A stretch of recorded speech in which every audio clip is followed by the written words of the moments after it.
Trump is the glove puppet of several right-wing organizations who've been waiting for somebody like this to come along. All Trump cares about is being the president. I think Biden was always going to make way for Kamala Harris anyway. I always thought that it was midterm, he would step down, and then the nation would have the first African-American black woman president. The president of the United States is the most powerful person on earth de facto. The president of the United States is commander-in-chief of the most powerful military on earth. We're in the Dartington Library once more. I'm delighted to welcome political commentator, author, writer, playwright, everything. Bonnie Greer. Lovely to see you, Bonnie. How are you doing? How are you? Bonnie, I know that you're very well versed in the UK political scene, but I want to ask you about your home country. How do we sum up the state of the United States politically at this moment? Well, in a sense, what's happening is semi-inevitable.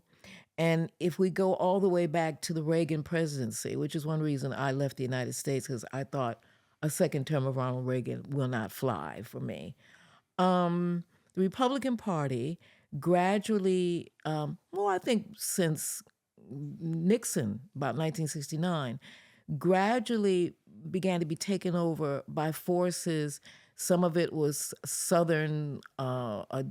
Southern Democrats called the Dixiecrats, which was partly Nixon's strategy. He called it the Southern strategy.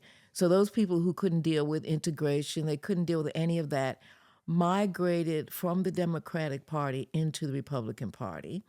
There are also forces that have to do with just plain straight out capitalism, naked capitalism. And there are also what I suppose you would call the Federalists, the Constitutionalists, people who see the Constitution as sort of a document handed down from God and therefore shouldn't be tampered with. A lot of organizations, a few organizations, of course, have advised Trump. I mean, Trump is the glove puppet of several right-wing organizations who've been waiting for somebody like this to come along.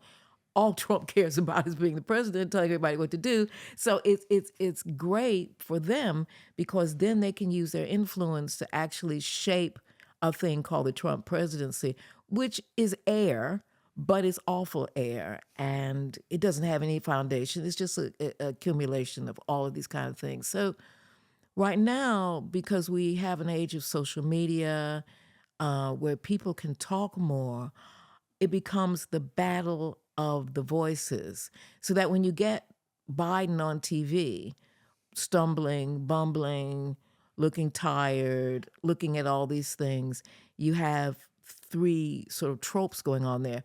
First of all, one of the biggest prejudices is going on right now is ageism. I mean, somehow, when you reach a certain age, you're supposed to be, by definition, sort of deteriorating. It's partly what people have always felt, but now we can talk about it.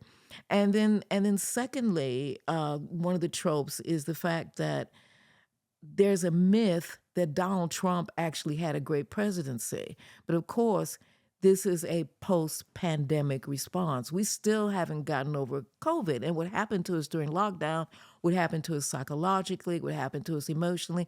And when we look back at the Trump presidency, which was a catastrophe, I mean, Trump would stand up on stage. He stood up on stage once and told people to drink bleach. That would help him. But nobody remembers that. All they remember is that somehow the jobs were better. No, they weren't. Somehow it was better. But how could it be better when over 1 million people died in the United States? Yet these forces are able to use Trump as a kind of mouthpiece in which people can sort of see an America that didn't exist. And that's the dangerous part. You know, Bonnie, at a personal level, I would be as militant against ageism as you obviously are. I do think it's a hideous feature of our age, but I think we also have to be honest and acknowledge that Joe Biden, certainly in one of the televised head-to-heads against Donald Trump, performed poorly. And in the real world, that may well have an influence on voters.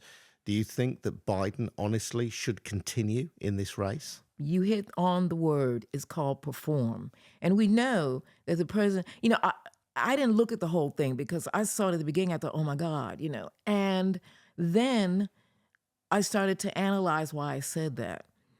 Partly it's because we all know that, of course, the president is not one person. The president is many persons. He doesn't have the nuclear button on his desk and he decides to do what he does. Okay, we all know that, except when it looks like an old guy is exhibiting signs of aging, suddenly we get very nervous and think, oh my God, this guy's in charge of the nuclear button. No, he's not. No, he's not. None of this is true. But it feeds into our own and natural feelings about seeing a man who obviously is affected by aging. And I think it was one of Obama's senior advisors, David Axelrod, who said, look, I went into a job with a guy who was in his 40s who had black hair and who was fantastic.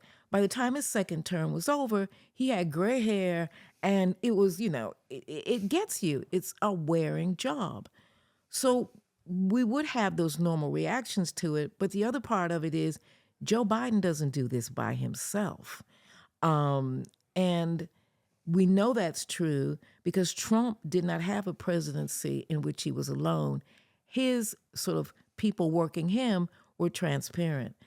But it's a human thing. It's human that we would respond that way. It's human that we would panic. It's human that the Democrats are running around screaming about, oh my God, we've got to get somebody else. But that's not how the job works. He's the front man. I get that. But nevertheless, the perception is out there. So I'm putting you on the spot. Do you think Biden should continue, or should he step down and make way for Kamala Harris, say? Well, I think Biden was always going to make way for Kamala Harris anyway. I always thought that it was midterm, he would step down, and then the nation would have the first African-American black woman president, which is the nightmare, existential nightmare of a lot of people on the right and the left, to be honest with you. That was always the plan. But Joe has to be there in order for that to happen. And I guess I'm saying that I didn't look at the whole interview because I thought, oh my God, what's happening with Biden? And I was nervous. I was scared. I was frightened. I turned it off. I didn't want to hear the commentary. I just thought this is catastrophic. And then I thought to myself, why do you think it's catastrophic? Because he's on TV and we can see that he's obviously out of it, that he's shaking, he can't. Is that what I'm scared about? And I thought, yeah. And then why am I scared about it? Well, because he's president of the United States. Do you think he does this job alone? Well, no. However, it doesn't look good. Who doesn't it look good to? Well, it doesn't look, so it's this whole sort of catalog of the way we see leaders and we see leadership and male leadership.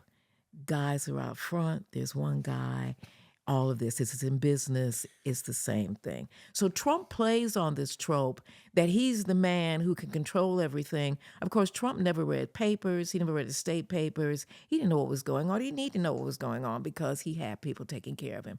I'm only saying this because I've calmed down after my own initial freak out of everything. Biden has been in public life when Nixon was president, longer than a lot of people, most people in the United States have been alive. He knows how bad it was. He knows how bad it was. He also knows what the stakes are. He also knows that if we are going to judge the president of the United States on a television performance, and that's what it was, television is performative. So we're going to judge the president of the United States that way, which is how Trump became the president. If we're going to go down that road, we're in a lot of trouble, and we might be in a lot of trouble. You're a deep-thinking, intelligent woman. I'm just wondering about, and I don't mean to be disrespectful. No, say what you need to say. No, the average American voter, even if they may be predisposed to vote for the Democrats, might just look at that. They won't think about it in the level of detail that you're deconstructing it with. They might just say, the guy's too old. I'm out of here. I'm not going to vote for him. I can't vote for him. You know that's a realistic scenario. Exactly. Then what's the alternative to that? See, that's what's fascinating to me. I mean, I sat there, like I said, I turned it off. I had never seen the whole thing. Um, Being, in the theater, I looked at this and I thought, so it went off. I felt the same way I did the night Trump won the election. I remember vividly. I literally turned my face to the wall. I couldn't look at this man. I couldn't look in 2016 at what America had done. I couldn't believe it. I couldn't believe that America had elected this obvious shyster, as a great Yiddish word. I couldn't believe it. But America did.